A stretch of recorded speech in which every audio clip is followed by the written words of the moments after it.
فاطمہ ابی حبیش کی بیٹی نے رسول کریم صلی اللہ علیہ وسلم سے کہا کہ یا رسول اللہ صلی اللہ علیہ وسلم، میں تو پاک ہی نہیں ہوتی، تو کیا میں نماز بالکل چھوڑ دوں؟ حضور صلی اللہ علیہ وسلم نے فرمایا کہ یہ رگ کا خون ہے، حیض نہیں، اس لیے جب حیض کے دن جن میں کبھی پہلے تمہیں عادتاً حیض آیا کرتا تھا آئیں تو نماز چھوڑ دے، اور جب اندازے کے مطابق وہ دن گزر جائیں تو خون دھو ڈال اور نماز پڑھ۔ ایک عورت نے رسول کریم صلی اللہ علیہ وسلم سے سوال کیا، اس نے پوچھا کہ یا رسول اللہ،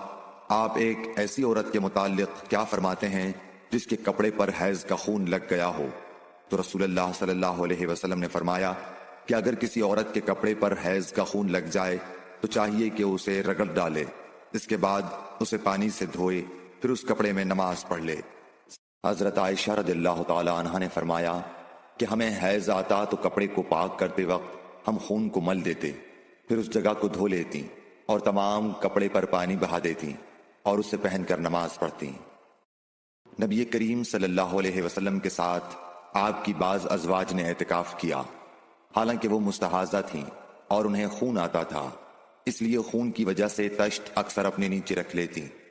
اور اکرمہ نے کہا کہ عائشہ رضی اللہ تعالی عنہا نے قسم کا پانی دیکھا تو فرمایا یہ تو ایسا ہی معلوم ہوتا ہے جیسے فلاں صاحبہ کو استحاضہ کا خون آتا تھا۔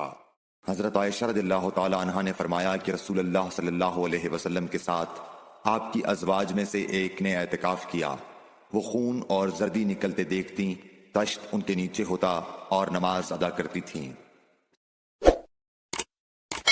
Like, share and subscribe for more videos.